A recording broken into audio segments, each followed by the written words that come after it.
Shu videoga like bossangiz sizga ajoyib sovg'am bor. Buni videoning oxirida aytaman. Qaranglar do'stlar.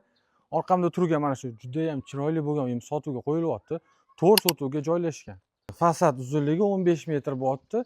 Dokument, kadastr hammasi joyida deyaptilar. Narxi juda ham chiroyli, hamyonbop narxda bo'ladi. 5 ta xonasi, 3 ta sanuzelli bor ekan. Hovlini ham juda chiroyli qilib qo'yishdi. Sizlarni bilan hozir shuni ko'rib chiqamiz. Marhamat.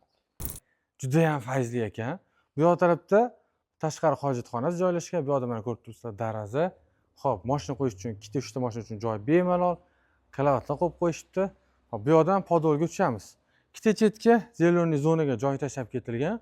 Ichkarini ham bitta ko'rib olamiz. Marhamat. Kirib kelishingiz ham ajoyib ekan. Qaranglar, o'ng tarafda bitta xonamiz keladi. O'ng tarafda ikkinchi xonamiz, uning yonida 3-chi, 4-chi xonalarimiz, 5-chi xonamiz bu yoqda. Bu yoqqa kattagina mebellar qo'yib qo'yishibdi, oynalari bilan. Bu yoqda umumiy yuvinish xonamiz, aytgandek, xonalarimizning ichida ham sanuzellar bor. Bu yoqda mana oshxona joylashtirilgan. Planirovkasiga ham menimcha gap so'z bo'lishi mumkin emas. Bu videoni tanishlaringizga jo'natib qo'ying. Siz olmasangiz balki sizni tanishingiz olar. Uyimizning startviy narxini $145,000 deyapti. Yana kelishiladigan joyi bor. Qiziqqanlar uchun men pastdagi raqamini yozib qoldiraman. Aloqaga chiqsanglar bo'ladi. Shu videoga like bosganga bitta odamni tanlab, shundoq 100,000 shotiga tashlab beraman. Bugun kechqurun buni g'olibini aniqlaymiz. Bizani kuzatishda davom eting.